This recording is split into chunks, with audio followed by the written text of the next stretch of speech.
everybody, it's Michael and Blaine. Hi, Blaine. So we are making today, we're actually going to make chicken broth, but you could also use a substitution here and just make it a vegetable stock.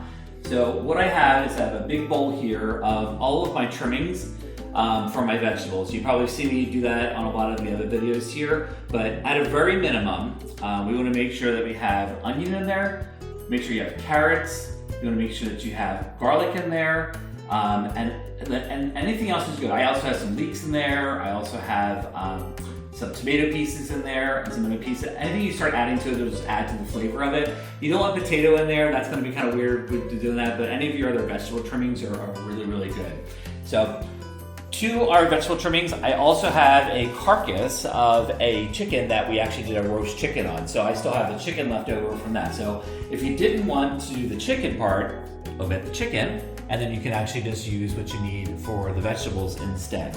So in the pot, I'm going to go ahead and add in the chicken that we have here. Again, this is all frozen because I kept it in the freezer until I was getting ready to use it. So you have that chicken in there.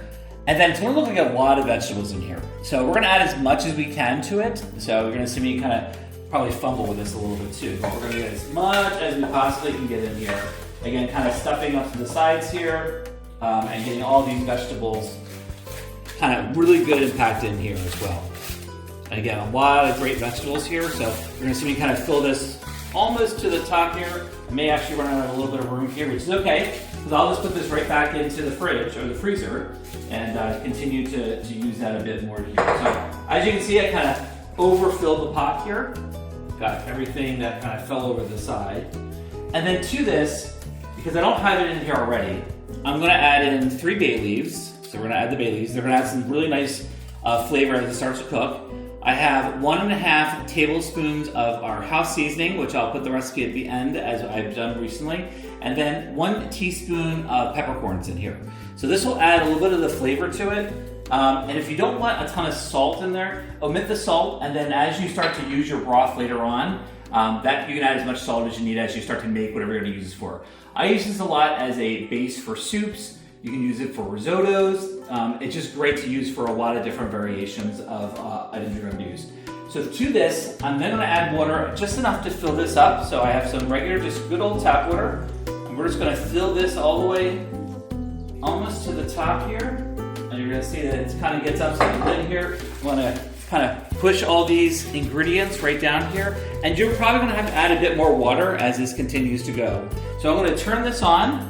And I'm going to simmer this bring it to at least to a boil, and then we're going to simmer this for about 1.5 hours or so.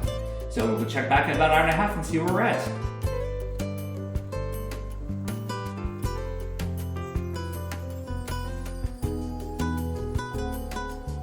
All right, so we actually let this simmer for about 1.5 hours, and you'll see what's left over. You can see that it kind of reduced down pretty good, and that all those vegetables that were mounded over top there are all kind of pushed down. I didn't actually add any additional water to this, so it'll be perfectly good where it's at right now.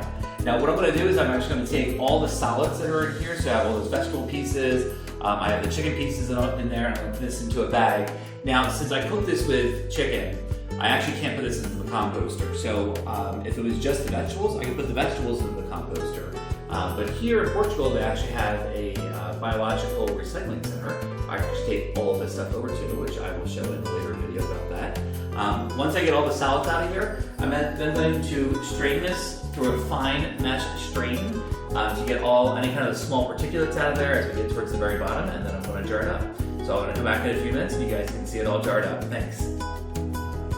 All right, so we went and took all the solids out. So again, everything's right here. And again, I can't use it for composting because it has meat in it. So, but if it was all vegetables, we go for composting. But I'm going to take this to the local recycling center because they'll take all kinds of biologics from there. Now, what we're left with is this beautiful broth, and it makes me so happy to just take something that you would probably normally just throw away, all the ends of the vegetables, you know, the pieces from the chicken that are in there, and being able to make this into my own broth and season it the way that I want to. No chemicals, nothing else that's there for us. So what I'm going to do is now I'm going to take this and I'm going to put this through the fine mesh strain, get off any of the little small solids that are in there and any of the peppercorns that maybe still left behind.